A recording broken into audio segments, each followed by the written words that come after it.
All right, so you want to get into this Languedoc-Roussillon wine Huh? That's the one. in the south of France. Yep, south of France. Okay, so we're not talking like your stuffy Bordeaux and Burgundy here, are we? Not at all. We're talking like hidden treasures and some good value for your buck. Some really good value. Okay, cool. So we've got a bunch of stuff to go over here. But first off, like, did you know that this region produces like a third of all the wine in France? It's a lot of wine. It's crazy, Yeah. right? And we're talking history back to the Roman Empire.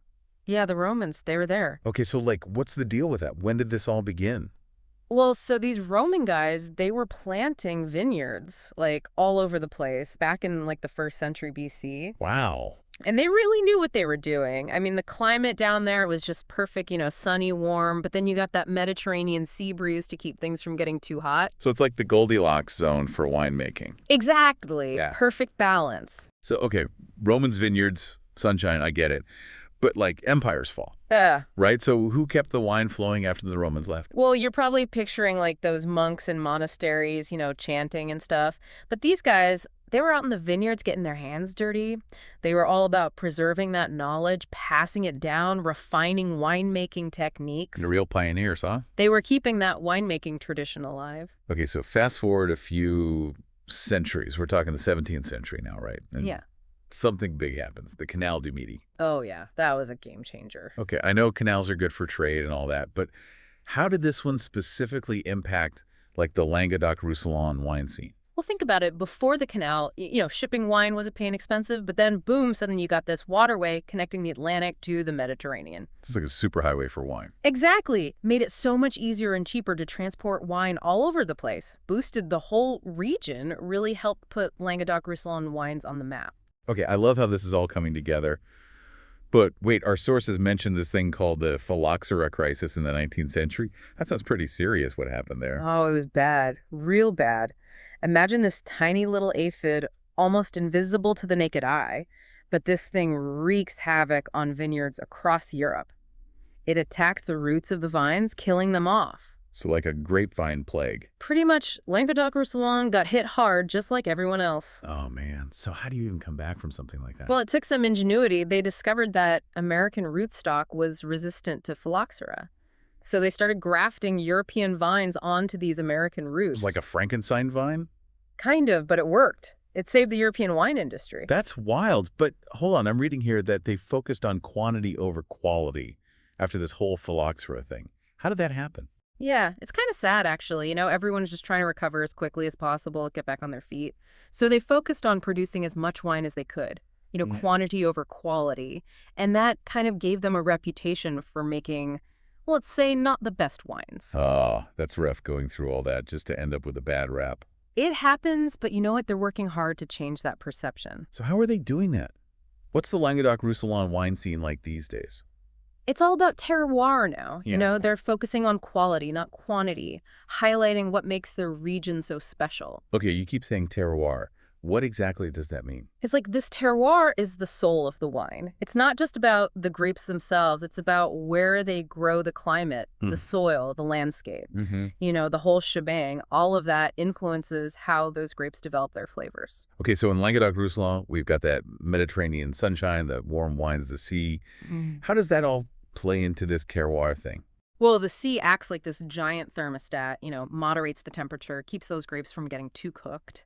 And then you've got mountains and valleys creating all these little microclimates within the region. You can find vineyards everywhere, from those low-lying coastal areas to those clinging to the hillsides. So many different flavors then, right? Tons of variety. That's what makes it so interesting. I can imagine. And speaking of variety, our sources mentioned a bunch of different subregions in Languedoc-Roussillon, each with its own personality. Can you give us a quick rundown? Sure. So first off, you got Corbière, known for those rustic reds, real bold and full of flavor. Then there's Minervois, a bit more elegant, refined. And of course, Fougères, those wines are powerful, age-worthy. Ooh, I'm getting thirsty just hearing about all this. So much to explore, but hold on. You can't make wine without grapes. Right? And what struck me about Languedoc-Roussillon is the sheer variety of grapes they grow. It's like a grape melting pot. It is. It's amazing. Yeah. And that's one of the reasons why this region is so exciting. There's something for everyone. Okay, so hit me with some of those Languedoc-Roussillon red grapes. What should I be looking out for? Well, you got to start with Grenache. It's the backbone of a lot of blends there. Brings those warm, spicy notes and that full-bodied texture. Grenache. Okay, got it. What are... Then there's Syrah, originally from the Rhone Valley, but it's happy in Languedoc-Roussillon too. Adds structure and those peppery, almost smoky flavors to the wine. Okay, Grenache Syrah. I'm following along. Yeah. What else do we add to this list? Mourvèdre.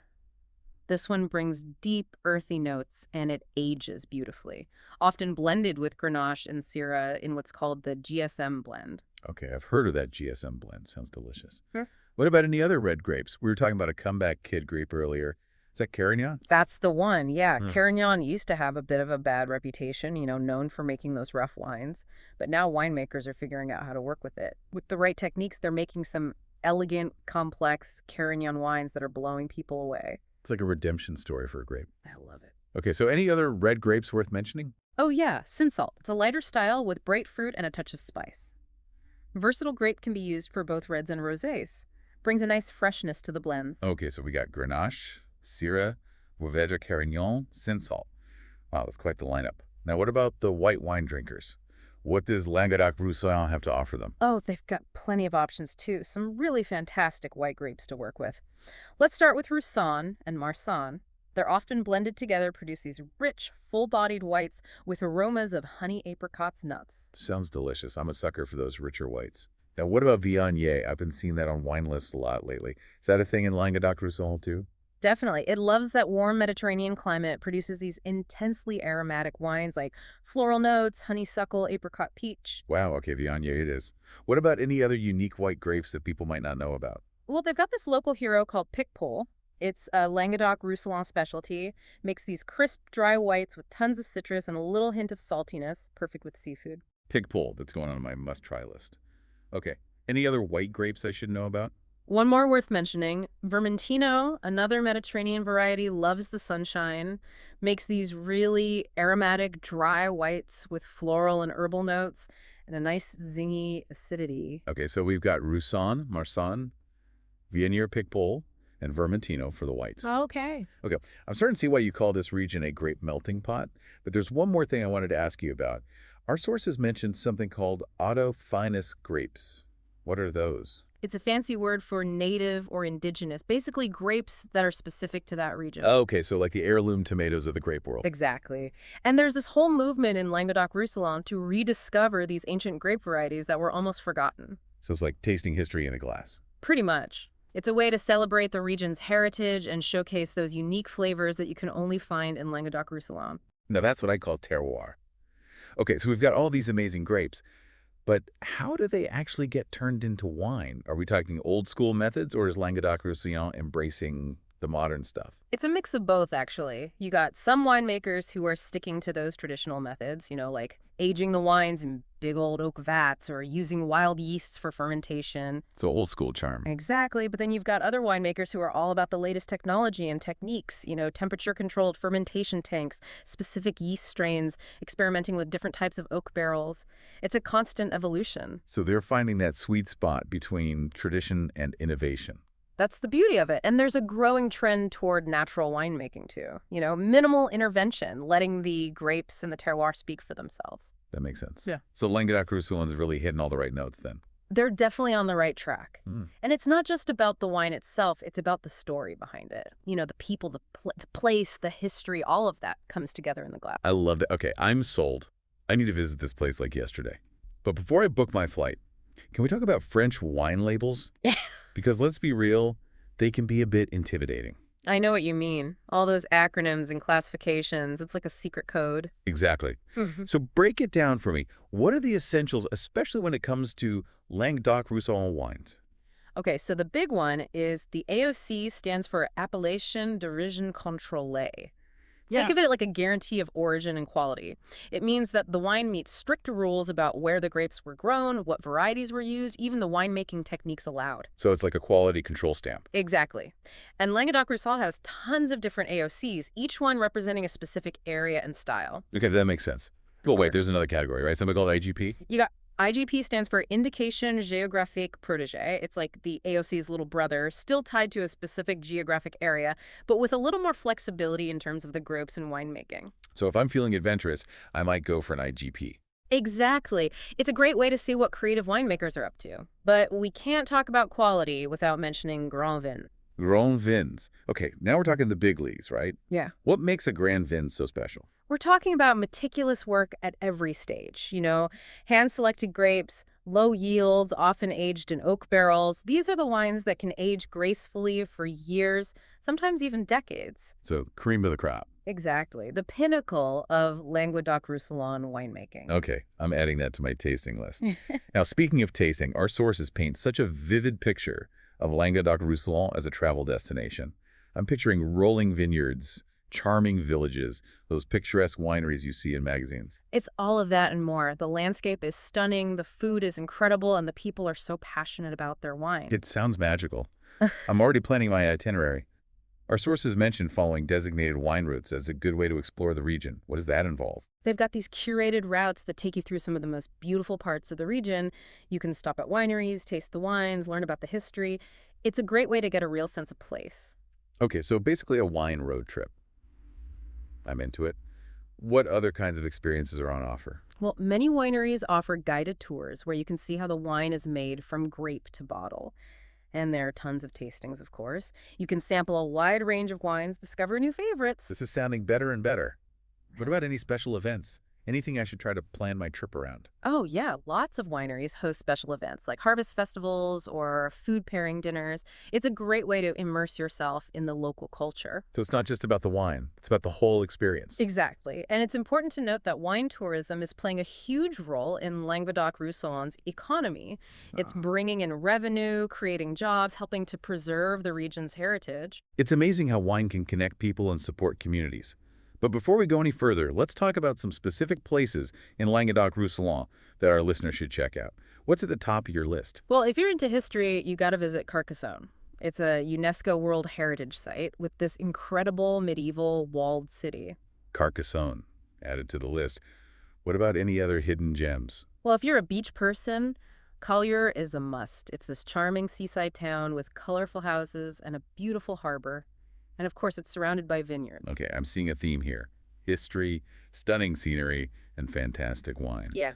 What else should we add to our Languedoc-Roussillon bucket list? Narbonne is another great option. It's an ancient Roman port city with a rich history and culture. You can wander through the streets, explore the markets, check out the Roman ruins. Plus, it's a great base for exploring the surrounding vineyards. Okay, Narbonne it is. Now hold on, our sources mentioned something about a revolt in the region. The wine revolt of 1907. That sounds intense. What was that all about? Oh, it was a big deal. The wine growers were struggling, low grape prices, overproduction competition from cheaper wines. It was recipe for unrest. So they said enough is enough. They did. It started with peaceful protests, but things escalated quickly. There were demonstrations, clashes with authorities. It was a real fight for their livelihoods, their heritage. So this wasn't just a disagreement. This was a fight for survival. Exactly. And you know what? It worked. The government eventually stepped in and implemented measures to support the wine growers and regulate the wine market. So the wine revolt actually led to some positive changes. It did. It was a turning point for the region. It led to a shift in focus from quantity to quality, a renewed emphasis on showcasing the unique character of Languedoc-Roussillon wines. It's amazing how those turbulent times shaped the wine scene we see today. Okay, I think we've covered a lot of ground already. I want to make sure our listener isn't overwhelmed. Let's take a moment to recap. From its Roman origins to those medieval monks, from the Canal du Midi to the phylloxera crisis and the wine revolt, Languedoc-Roussillon has had quite a journey. It has. And through it all, they've come out stronger, more determined than ever to showcase the incredible diversity and quality of their wines. So Languedoc-Roussillon is no longer about those mass-produced wines. It's about terroir-driven wines that express the soul of this special place. Exactly. We've talked about the incredible variety of grapes, the unique interplay of climate and soil, and those passionate winemakers who are dedicated to crafting wines with character. I feel like I've just taken a crash course in Languedoc-Roussillon wine. Yeah. But before we move on, I want to touch on something you mentioned earlier about this region being a wine lover's playground. What makes it so special, in your opinion?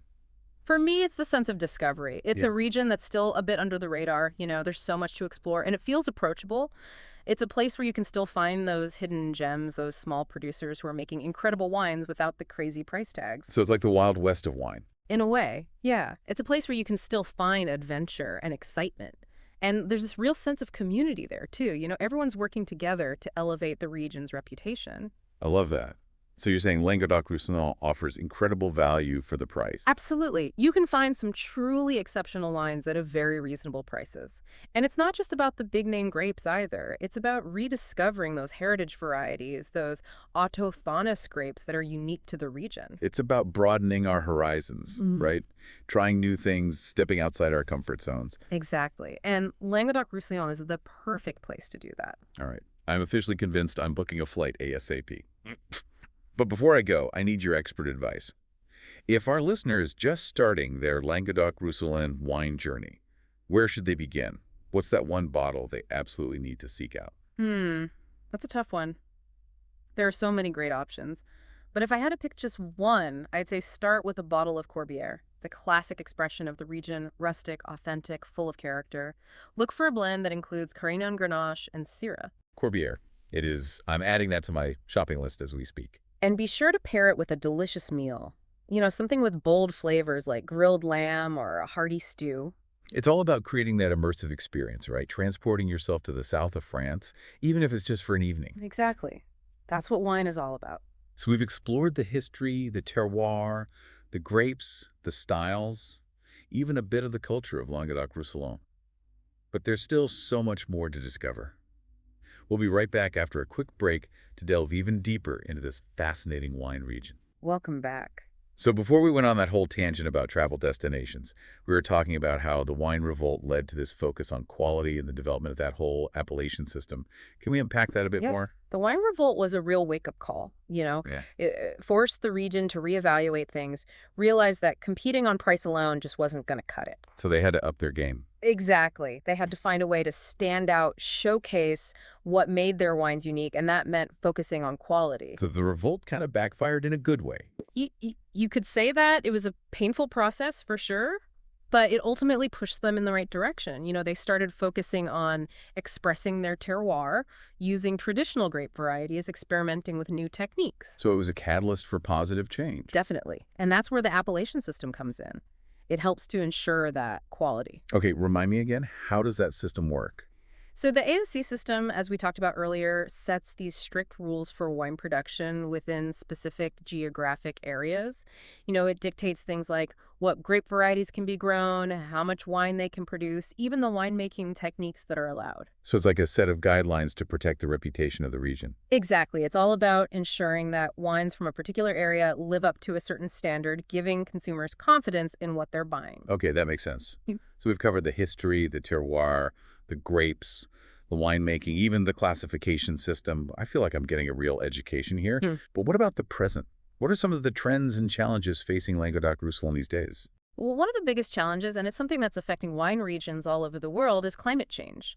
The Mediterranean climate, with its warm, dry summers, is becoming even warmer and drier. And that's not good for the grapes. Not ideal. It can lead to overripe grapes, lower acidity wines that lack freshness. So what are winemakers doing to adapt to these changing conditions? They're trying all sorts of things, experimenting with different grape varieties that are better suited to warmer temperatures, planting vineyards at higher altitudes where it's cooler, even experimenting with different irrigation techniques to conserve water. It's all about innovation. Exactly. They're having to get creative to find ways to maintain the quality of their wines in the face of these challenges. That makes sense. Are there any other trends worth mentioning? One that's really exciting is the growing interest in organic and biodynamic winemaking. Languedoc-Roussillon is actually a leader in this movement with a ton of certified organic vineyards. Now, I've heard those terms thrown around a lot, but I'm not always sure what they mean. Can you give me a quick breakdown of organic versus biodynamic? Sure. So organic winemaking is all about avoiding synthetic pesticides, herbicides, fertilizers. It's a more natural approach, working with nature, not against it. So healthier grapes, healthier environment. Exactly. And then biodynamic winemaking takes things a step further. It's this whole holistic approach that views the vineyard as a living ecosystem. Okay, I'm intrigued. Tell me more. So they incorporate things like lunar cycles, special herbal preparations, a focus on biodiversity. It's all about creating a balanced and harmonious environment for the vines to thrive. It sounds almost spiritual. There's definitely an element of that to it. It's about connecting with the land, respecting the natural rhythms of nature. I like that. Are there any specific producers in Languedoc-Roussillon that are leading the way in biodynamic winemaking? Oh, tons. One that comes to mind is Domaine Mas Julien. They're certified biodynamic, and their wines are incredible. They really showcase the purity of their terroir. Domaine Julien. Okay, I'll have to check them out. What about any others? Another one worth mentioning is Gerard Bertrand. He is a real pioneer in biodynamic viticulture and produces a wide range of wines that really showcase the diversity of the region. Gerard Bertrand. Got it. So it seems like Languedoc-Roussillon is not only a region of incredible wines, but it's also a place where innovation and tradition go hand in hand. It's a beautiful balance of both, and that's what makes it so special. Okay, I'm sold. I need to visit this place, Hey. ASAP. But before we send our listener off to the south of France, I think we should give them some tips on how to navigate this whole Languedoc-Roussillon wine world. What are some things they should keep in mind? First of all, don't be afraid to experiment. There are so many different styles and grape varieties to discover, so try a little bit of everything. I like that advice. Yeah. What else? Don't get intimidated by those French wine labels. Remember what we talked about, the AOC and IGP classifications? Those can be helpful guides, but ultimately the best way to find wines you love is to taste. That's the fun part. Any other advice? Pay attention to the grape varieties listed on the label. You know, we've talked about some of the key players. Grenache, Syrah, Mourvèdre, Carignan, Cinsault for the reds, Roussanne, Saint-Viognier, Picpoul, Vermentino for the whites. Recognizing those names can help you narrow down your choices. So if I see a blend of Grenache, Syrah, and Mourvèdre, I can expect a bold, spicy red. Most likely. And if you spot a Picpoul, you know you're in for a crisp, refreshing white that's perfect with seafood. Okay, I'm starting to get the hang of this. And what about those autocactonous grapes? If I see a grape variety I don't recognize, should I give it a try? Absolutely. That's a great opportunity to discover something truly unique to the region. I love that. Be adventurous. Now, what about the price point? Languedoc-Roussillon wines are known for being a good value, but there's still a range of prices out there. What's your advice for navigating that? Don't be afraid to ask for recommendations from your local wine shop or sommelier. They can help guide you based on your preferences and your budget. And remember, price isn't always an indicator of quality. You can find some fantastic Languedoc-Roussillon wines at very affordable prices. Okay, that's good to know.